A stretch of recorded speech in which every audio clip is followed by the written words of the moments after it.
നമസ്കാരം. സാമ്പത്തിക നഷ്ടത്തിന് സാധ്യതയുള്ള നക്ഷത്രക്കാര്. ഇപ്പോൾ വ്യാഴം ശനി എല്ലാം മാറി. ശനിയുടെ ഗോചരവും വ്യാഴത്തിൻ്റെ ഗോചരവും കൊണ്ട് പലർക്കും പല ബുദ്ധിമുട്ടുകളും ഉണ്ടാകുന്നുണ്ട്. നേരത്തെ ബുദ്ധിമുട്ടുകൾ ഉണ്ടായിരുന്നവർക്കും നേരത്തെ വ്യാഴം ഗോചരം ചെയ്തപ്പോഴും ശനി ഗോചരം ചെയ്തപ്പോഴും ശനി കണ്ടകശനിയായി നിന്നിരുന്നവർക്കും അത് മാറി പുതിയ ഒരു തലത്തിലേക്ക് വന്നെങ്കിലും അവർക്ക് മാറ്റങ്ങൾ ഫുള്ളായിട്ട് അനുഭവിക്കാൻ പറ്റിയിട്ടില്ല. പൂർണ്ണമായിട്ട് അവർക്കൊരു നിലനിൽപ്പ്, ഒരു ഉയർച്ച ആയിട്ടില്ല. എങ്കിലും ഇപ്പോൾ ഈ ശനിയുടെ മാറ്റവും ഈ വ്യാഴത്തിൻ്റെ ഗോചരവും, വ്യാഴം ഗോചരം ചെയ്യുന്നത് ശനി ഗോചരം ചെയ്യുന്നതൊക്കെ പൂർണ്ണമായിട്ട് സാമ്പത്തിക നഷ്ടത്തിലെത്തിപ്പെടുന്ന ചില നക്ഷത്രക്കാരുണ്ട്. അവർക്ക് ശനി കണ്ടകനായിട്ടോ ഏഴര ശനിയായിട്ടോ നിൽക്കുന്നതുകൊണ്ട് മാത്രമൊന്നുമല്ല, അവരുടെ ആ നക്ഷത്രങ്ങൾ വ്യാഴത്തിൻ്റെയും ശനിയുടെയും ഗോചരം അവർക്ക് ഗുണം ചെയ്തിട്ടില്ല എന്ന് വേണം പറയാനായിട്ട്. ഇപ്പോൾ സാധാരണ ഇന്ന നക്ഷത്രക്കാർ ഒരുപാട് ധനസമ്പത്തിലേക്ക് കുതിക്കും, അവർക്ക് ധനം ഒന്ന് കുമിഞ്ഞുകൂടും എന്നൊക്കെ പറഞ്ഞിട്ട് ചിലർ വിളിച്ചിട്ട് പറയാറുണ്ട്. ഇത്രയൊക്കെ കേട്ടു ഞങ്ങൾക്ക് ഇതിൻ്റെ ഒന്നും ഒരു ഗുണവും കിട്ടിയിട്ടില്ല, അതെന്തുകൊണ്ടാണ് എന്ന് ചോദിക്കുന്ന ചില ആളുകളുണ്ട്.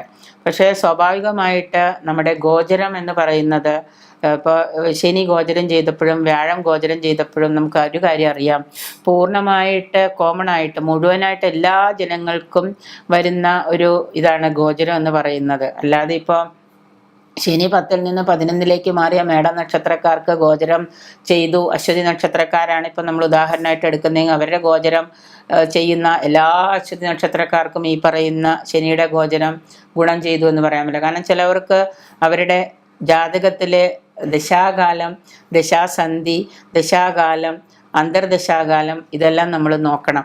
അവരുടെ ഓരോ ജാതകത്തിലെ ഓരോ ഗ്രഹത്തിൻ്റെയും ഓരോ ഗ്രഹങ്ങളും ഗോചരം ചെയ്യുമ്പോഴുണ്ടാകുന്ന പൊസിഷൻ എന്താണെന്ന് നോക്കണം. അപ്പോൾ ആ പൊസിഷൻ, ഓരോ പ്ലാനറ്റിൻ്റെയും പൊസിഷൻ നോക്കിയിട്ടാണ് നമ്മൾ, അത് മാത്രമല്ല ഓരോ പ്ലാനറ്റും പൊസിഷന് അനുസരിച്ച് നമ്മൾ ഗോചരം പറയുമ്പോൾ ആ ഗോചരത്തിൻ്റെ ഗുണങ്ങൾ പറയുമ്പോൾ അത് അവർക്ക് സപ്പോർട്ടീവാണോ നോൺ സപ്പോർട്ടീവാണോ എന്നൂടെ നമ്മൾ നോക്കണം. ഇപ്പോൾ ഒരു അശ്വതി നക്ഷത്രം എടുത്തു അല്ലെങ്കിൽ ഒരു മകൻ നക്ഷത്രം എടുത്തു, അവിടെ സാമ്പത്തിക നഷ്ടത്തിന് സാധ്യതയില്ല എന്ന്, സാമ്പത്തിക നഷ്ടം വരുന്നൊരു നക്ഷത്രത്തിൽ അശ്വതി പറഞ്ഞിട്ടില്ല എന്ന് വിചാരിച്ചാലും ഇപ്പുറത്തൊരു അശ്വതി നക്ഷത്രക്കാരനോ കാരിയോ ചിലപ്പോൾ വളരെ സാമ്പത്തിക ബുദ്ധിമുട്ടുകളും സാമ്പത്തിക ദുരിതം അനുഭവിക്കുന്നുണ്ടാവാം. അവിടെ ഏറ്റവും പ്രശ്നം എന്ന് വെച്ച് കഴിഞ്ഞാൽ ആദ്യം തന്നെ നമ്മളുടെ ജനിച്ച സമയം അനുസരിച്ചുള്ള നമ്മുടെ ജാതകം നോക്കണം. ആ ജാതകം വ്യക്തമായിട്ട് പരിശോധിച്ചിട്ട് ജാതകത്തിലെ ഓരോ ഗ്രഹങ്ങളും നിങ്ങൾക്ക് ഇപ്പോൾ ഗോചരം ചെയ്യുന്നത് എവിടെയാണെന്ന് നിങ്ങളുടെ ജാതകം നോക്കിയാൽ അറിയാൻ പറ്റും. അതനുസരിച്ച് നിങ്ങളുടെ ജാതകത്തിലുള്ള ഗ്രഹങ്ങളുടെ പ്ലാനറ്റ്സിൻ്റെ പൊസിഷൻ നോക്കണം. പിന്നെ മാത്രമല്ല ഓരോരുത്തർക്കും ഓരോ പ്ലാനറ്റ്സ്, ഇപ്പോൾ ശനി നിങ്ങളുടെ ജാതകത്തിൽ ശനി നിങ്ങൾക്ക് സപ്പോർട്ടീവ് അല്ലാത്തൊരു പ്ലാനറ്റാണ്, ഒരു ഇതാണെന്ന് വിചാരിക്കാം. ഉദാഹരണമായിട്ട് ഇപ്പോൾ എനിക്ക് ശനി സപ്പോർട്ടീവ് അല്ലാത്തൊരു പ്ലാനറ്റാണ്. ഇപ്പോൾ ശനിയുടെ ഗോചരം എനിക്ക് സാമ്പത്തിക അഭിവൃദ്ധി ഉണ്ടാക്കുന്നു കോമൺ ആയിട്ട് നമ്മൾ കേട്ടു. ഈ കോമൺ ആയിട്ട് നമ്മൾ കേട്ട് കഴിയുമ്പോൾ തോന്നുകയാണ്, എൻ്റെ നക്ഷത്രം വച്ചടി കയറ്റാണ് ഇപ്രാവശ്യം എന്ന് വിചാരിക്കും. ഒരാഴ്ച കഴിഞ്ഞു, 2 ആഴ്ച കഴിഞ്ഞു, 3 ആഴ്ച കഴിഞ്ഞു, 3 മാസം കഴിഞ്ഞിട്ടും ഒരു കയറ്റവും ഇല്ല, ഒരു ഗുണവും ഇല്ല, ഒരു അനുഭവമില്ല. ഉടനെ ഫോണെടുത്ത് ജ്യോത്സ്യന്മാരെ വിളിച്ച് ചീത്ത പറഞ്ഞു. ആ ജ്യോത്സ്യർ പറഞ്ഞത് എന്നോട് പറഞ്ഞു, ഞാൻ പറഞ്ഞു വേറെ ആൾ, ഇങ്ങനെ പറഞ്ഞിട്ട് ഒരു കാര്യമില്ല. കാരണം നമ്മുടെ ഈ ജനിച്ച സമയം അനുസരിച്ച് നമ്മുടെ പ്ലാനറ്റ്, ഈ ശനി എന്ന് പറയുന്ന പ്ലാനറ്റ് നമുക്ക് സപ്പോർട്ടീവാണോ നോൺ സപ്പോർട്ടീവാണോ നമ്മൾ നോക്കണം. വെറുതെ ഒരു ജ്യോത്സ്യൻ്റെ അടുത്ത് പോയി എന്തെങ്കിലും പ്രശ്നം വെച്ച് നോക്കിയതുകൊണ്ടായില്ല. നമ്മുടെ ജാതകങ്ങൾ പഠിക്കണം, നമ്മുടെ കാര്യങ്ങൾ പഠിക്കണം, നമ്മൾ എങ്ങനെയാണെന്ന് പഠിക്കണം, നമ്മുടെ പൂർവ്വജന്മത്തിൽ ആരായിരുന്നു എന്ന് പഠിക്കണം, പൂർവ്വജന്മം നമുക്ക് എങ്ങനെയായിരുന്നു എന്ന് പഠിക്കണം. PLR എന്ന് പറയുന്നൊരു സാധനമുണ്ട്, പാസ്റ്റ് ലൈഫ് റിക്രിയേഷൻ എന്ന് പറയും. പൂർവ്വജന്മ ഓർമ്മകൾ നമ്മളത് അതിലേക്ക് കൊണ്ടുപോകും. അപ്പോൾ പൂർവ്വജന്മത്തിൽ ആരായിരുന്നു, പൂർവ്വജന്മം എങ്ങനെയായിരുന്നു നമ്മൾ നോക്കണം.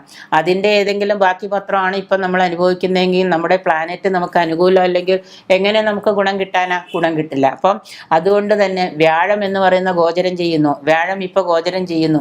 ഈ വ്യാഴത്തിൻ്റെ ഗോചരം എല്ലാവർക്കും ഗുണമുണ്ടാകും, കുറേ നക്ഷത്രക്കാർക്ക് ദോഷം ഉണ്ടാകും എന്ന് പറഞ്ഞു.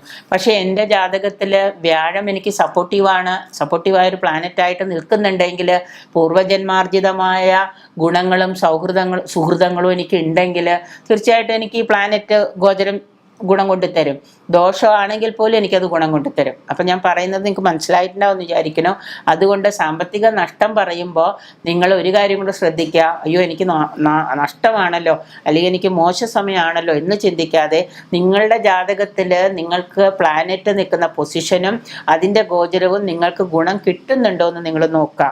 ഈ ജാതകം പഠിക്കുക എന്ന് പറഞ്ഞാൽ, അല്ലെ ജാതകം മനസ്സിലാക്കുക എന്ന് പറഞ്ഞാൽ അത് അത്ര എളുപ്പമുള്ള കാര്യമല്ല. അപ്പോൾ അത് പഠിച്ചിട്ടുള്ള ദൈവജ്ഞൻ്റെ അടുത്ത് പോയിട്ട് വിശദമായിട്ട് ഒരു 15-20 മിനിറ്റ് ഇരുന്ന് വളരെ വ്യക്തമായിട്ട് അത് നോക്കിയിട്ട് ഓരോ പ്ലാനറ്റും സപ്പോർട്ടീവ് ആണോ അൺസപ്പോർട്ടീവ് ആണോ നോൺ സപ്പോർട്ടീവ് ആണോ എന്ന് നോക്കണം നമ്മൾ. അങ്ങനെയാണെങ്കിൽ നമുക്ക് ഈ ഗുണം കിട്ടും, ഇല്ലെങ്കിൽ നമുക്ക് ഈ ഗുണം കിട്ടില്ല. അപ്പം ഇനി ഗുണം കിട്ടാണ്ട് വന്നാൽ നമ്മൾ എന്താ ചെയ്യേണ്ടത്? ഗുണം കിട്ടാണ്ട് വന്നാൽ നമ്മൾ ചെയ്യേണ്ടത് അതിന് പരിഹാരങ്ങൾ കാണാം. അപ്പോൾ റെമഡി ഉണ്ട്. ആ റെമഡി നമുക്ക് എന്താണ്?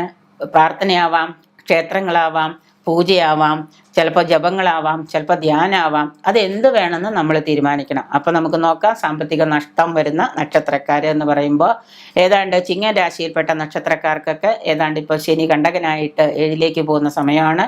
അവർക്ക് ഈ പറയുന്ന കുറച്ച് സാമ്പത്തിക ബുദ്ധിമുട്ടുകൾ മകംപൂരം, ഉത്രം, കാൽ നക്ഷത്രക്കാർക്കൊക്കെ വന്നു ചേരാം.